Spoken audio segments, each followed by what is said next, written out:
A very good morning to my all 10th class students. आज हम पढ़ेंगे chapter number 10 light part 2। बच्चों, पिछले वीडियो में मैंने आपको बताया था कि रिफ्लेक्शन जो है वो किस तरह से होता है। अब एक एक्टिविटी है, ये आप घर पर ही कर सकते हैं। एक ऐसा स्पून लीजिए जो बिल्कुल शाइन कर रहा हो, मतलब एकदम न्यू स्पून जो घरों में आप यूज़ करते हैं, न्यू स्पून लीजिए और उसमें अपने आप को देखिए। क्या आपको आपकी इमेज नज़र आई? क्या वो छोटी थी या बड़ी थी? फिर स्पून को धीरे धीरे अपने फेस से दूर ले जाइए। फिर इमेज को देखिए, क्या उसमें फ़र्क पड़ता है? क्या वो बढ़ती है या वो घटती है? फिर आपने क्या करना है, चम्मच का उल्टा सिरा करना है। पहले चम्मच सीधी करके उसमें अपना चेहरा देखना है और फिर चम्मच को उल्टा करके फिर देखना है। तो आपको जो इमेजेस में फ़र्क नज़र आएगा और उन दोनों के बारे में आप अपनी कॉपी में ज़रूर लिखिए कि आपको कैसी नज़र आई image. The curved surface of a shiny spoon could be considered as a curved mirror. जो आपको स्पून के अंदर गहराई वाला हिस्सा दिखता है, जिससे हम खाना खाते हैं, जिसके अंदर सब्ज़ी डलती है या दाल डलती है या आपके फेवरेट स्प्रिंग रोल डलती हैं, तो आप क्या करेंगे, उसमें वो जो गहराई वाला हिस्सा है, कर्व्ड मिरर है, बिल्कुल उसी तरह से कर्व्ड मिरर भी होते हैं। जैसे चम्मच में आपको आपका चेहरा नज़र आया, चम्मच की उल्टी साइड भी आपको आपका चेहरा नज़र आया, ठीक है। और इसके लिए चम्मच जो है वो बिल्कुल शाइनी होना चाहिए, मतलब एकदम न्यू चम्मच होना चाहिए, या फिर वॉश करके अच्छे से उसको ड्राई करके तो भी वो शाइनी बन जाता है। तो बिल्कुल उसी तरह से जैसे कि चम्मच अंदर से गहराई वाला होता है, बिल्कुल वैसे ही मिरर्स भी होते हैं। जो हम घरों में मिरर यूज़ करते हैं वो तो होते हैं प्लेन मिरर, ओके। तो रिफ्लेक्टिंग सरफेस जो होता है ऐसे मिरर का, वो क्या माना जाता है, वो ऐसा माना जाता है कि किसी गोल से स्फेयर का टुकड़ा हो। ऐसे मिरर जिनका रिफ्लेक्टिंग सरफेस स्फेरिकल शेप में होता है, उन्हें हम बोलते हैं स्फेरिकल मिरर्स। अब हम इसके बारे में और अच्छे से पढ़ेंगे। स्फेरिकल मिरर्स, देखो बच्चों, जैसे कि ये क्या है, ये एक कांच की बॉल है। क्या है ये? कांच की बॉल। अंदर से जो है वो खाली है, समझ लो। तो उसका सेंटर होगा, कांच की बॉल है, ठीक है। ये क्या है? उसका सेंटर। और ये क्या बन गई? रेडियस। अगर इसका यहाँ से ये हिस्सा कट कर दिया जाए, ओके, और इस साइड से भी ये हिस्सा कट कर दिया जाए, तो हमें ये नज़र मिलेगा। ये आप देख रहे हैं, ये कर्व्ड हिस्सा मिलेगा, राइट। और इधर से ये कर्व्ड हिस्सा मिलेगा। तो ये जो टुकड़े हैं जो कट हो गए हैं, तो बन गए ये दोनों टुकड़े। ये आप नज़र आ रहा है आपको, ये बाहर की तरफ आपकी बुक में ना शेडिंग नज़र आ रही है। इसका मतलब इसको बाहर से पॉलिश किया गया है और इसमें नज़र अंदर वाली साइड आएगा।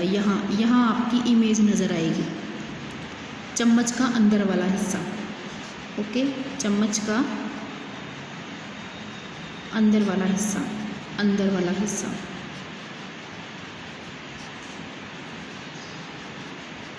और ये जो है, यहाँ पर हमने अंदर की साइड से पॉलिश कर दिया और बाहर ये जो उभरा हुआ हिस्सा है, ये उल्टा हिस्सा है चम्मच का, उभरा हुआ, राइट, उभरा हुआ हिस्सा। ऐसे स्फेरिकल मिरर को हम क्या कहते हैं? Convex mirror. इसमें अंदर की तरफ से पॉलिश कर दी जाती है और बाहर उभरे हुए हिस्से में हमारी इमेज हम देख सकते हैं। चम्मच में दोनों चीज़ें होती हैं, अंदर भी, जैसे ये अंदर वाला हिस्सा है, ठीक है, ये है कनकेव, और ये बाहर वाला हिस्सा है, अंदर और बाहर, अंदर और बाहर। तो ये अंदर वाला हिस्सा है, इसे हम बोलते हैं कनकेव, और जो बाहर वाला हिस्सा है रिफ्लेक्टिंग सरफेस, उसे हम बोलते हैं कन्वेक्स। तो बच्चों, जो स्फेयर का हिस्सा होते हैं, ऐसे मिरर जो स्फेयर का हिस्सा होते हैं और कर्व्ड होते हैं, उन्हें हम बोलते हैं स्फेरिकल मिरर। तो इनका जो कर्व्ड हिस्सा है वो या तो अंदर की तरफ होगा या फिर बाहर की तरफ। अंदर की तरफ मतलब इनवर्ड्स और बाहर की तरफ मतलब कि आउटवर्ड्स। तो स्फेरिकल मिरर जिसका रिफ्लेक्टिंग सरफेस आउटवर्ड होता है, बाहर की तरफ होता है, ठीक है। ऐसा मिरर जिसका रिफ्लेक्टिंग सरफेस आउटवर्ड हो उसे हम बोलते हैं कन्वेक्स, और ऐसा मिरर जिसका रिफ्लेक्टिंग सरफेस इनवर्ड्स हो उसे हम बोलते हैं कनकेव मिरर। तो आपको समझ में आ गया होगा कि जो सरफेस होता है स्पून का जो अंदर की तरफ है उसे हम कनकेव मिरर कहते हैं, और जो बल्जिंग हो रखा है, जो बाहर उभरा हुआ हिस्सा है, उसे हम कहते हैं कन्वेक्स मिरर। इसके बारे में आगे पढ़ने से पहले हम इसके बारे में कुछ टर्म्स के बारे में पढ़ेंगे।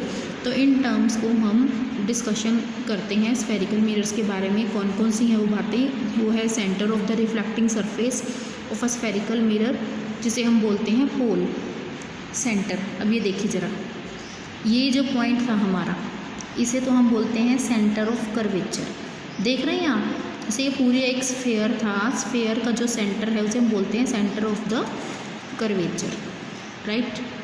अब यहाँ से लेकर यहाँ तक क्या होती है सर्कल की, स्फेयर की रेडियस होती है ना, तो ये जो पॉइंट है इसे हम बोलते हैं पोल। ये क्या है, कर्व्ड मिरर। कर्व्ड मिरर का जो बिल्कुल सेंट्रल पार्ट होता है उसे हम बोलते हैं पोल, और जो स्फेयर का सेंटर पार्ट होता है उसे हम बोलते हैं सेंटर ऑफ कर्वेचर। और सेंटर और पोल के बीच में ये जो डिस्टेंस है, सेंटर और पोल के बीच में जो डिस्टेंस है इसे हम बोलते हैं रेडियस ऑफ कर्वेचर। क्या बोलते हैं, रेडियस ऑफ कर्वेचर। और रेडियस का जो हाफ होता है उसे हम बोलते हैं फोकस। उसे हम क्या बोलते हैं, फोकस। मतलब फोकस क्या है, फोकस रेडियस का हाफ है। और सेंटर ऑफ कर्वेचर क्या है, सेंटर जो है वो रेडियस का डबल है। ओके, सेंटर जो है वो रेडियस का डबल है, फोकस जो है वो रेडियस का हाफ है। तो ये सेंटर ऑफ कर्वेचर, ये पोल, इसे हम कहते हैं पोल, यहाँ से लेकर यहाँ तक है रेडियस ऑफ कर्वेचर, और रेडियस का जो हाफ है वो है फोकस। और ये जो लाइन है जिस पर ये सारी टर्म्स आ रही हैं इसे हम बोलते हैं प्रिंसिपल एक्सिस। क्या बोलते हैं, यस, प्रिंसिपल एक्सिस बोलते हैं। तो आई थिंक आपको ये समझ में आ गया होगा स्फेरिकल मिरर और स्फेरिकल मिरर्स की टर्म्स। तो यहाँ पर यही चीज़ें हैं जिसे डिफ़ाइन किया गया है।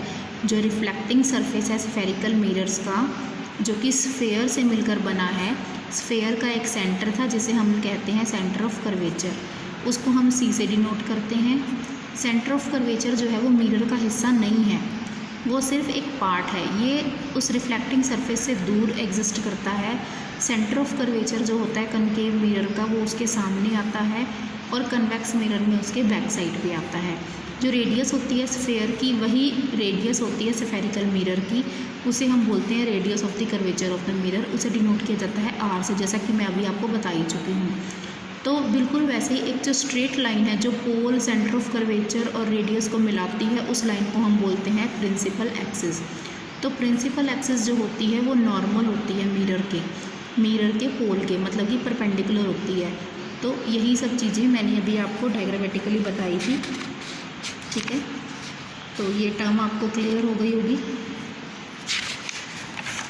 ये मैंने आपको यहाँ पर बताया था ना कि ये जो लाइन है जो कि पोल पर बिल्कुल 90 डिग्री ड्रॉ कर रही है, इसे हम बोलते हैं प्रिंसिपल एक्सिस।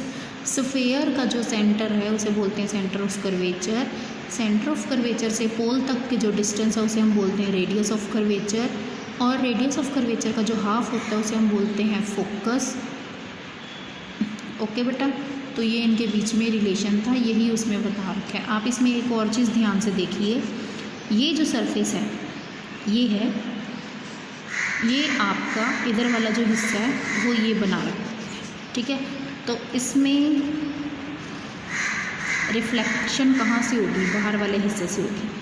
इसमें रिफ्लेक्शन कहाँ से होगी, बाहर वाले में हिस्से से होगी, और इसमें रिफ्लेक्शन कहाँ होगी, अंदर वाले हिस्से से होगी, राइट।